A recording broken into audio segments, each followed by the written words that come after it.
కాకినాడ ద్వారకా నగర్లో వేంచేసి ఉన్న శ్రీ కనక మహాలక్ష్మి అమ్మవారి ఆలయంలో అమ్మవారి 48వ పుట్టినరోజు వేడుకలు ఘనంగా నిర్వహించారు.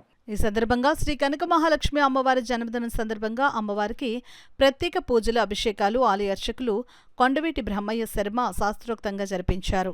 అమ్మవారి పుట్టినరోజును పురస్కరించుకుని ఆలయం వద్ద ఏర్పాటు చేసిన అఖండ జ్యోతిని మాజీ డిప్యూటీ మేయర్ బున్ని వెలిగించారు. అనంతరం బున్ని అమ్మవారిని దర్శించుకుని పూజలు చేశారు. అమ్మవారి పుట్టినరోజును పురస్కరించుకుని చిన్నారులకు నిర్వహించిన ఆటల పోటీలు బహుమతి ప్రదానోత్సవం జరిగింది. ఆలయ కమిటీ నాయకులు అంకంరెడ్డి రామానాయుడు బహుమతులు స్పాన్సర్ చేశారు. బహుమతి ప్రదానోత్సవ కార్యక్రమంలో మాజీ డిప్యూటీ మేయర్ బున్ని, అంకన్రెడ్డి రాము, ఆంజనేయులు, ఎగ్జిక్యూటివ్ ఆఫీసర్ కృష్ణారెడ్డి పాల్గొని చిన్నారులకు బహుమతి ప్రదానం చేశారు. ఈ కార్యక్రమంలో లక్ష్మీ గణపతి యువజన సంఘం, చంటి ఫ్రెండ్స్ సర్కిల్, దమ్మాల జగన్, మల్లిపూడి రాము, దమ్మాల చిన్న, దమ్మాల వెంకటేశ్వరరావు, మెర్నేడి సత్యబాబు, అంకన్రెడ్డి సత్యవతి పెద్ద సంఖ్యలో భక్తులు, మహిళలు, చిన్నారులు పాల్గొన్నారు.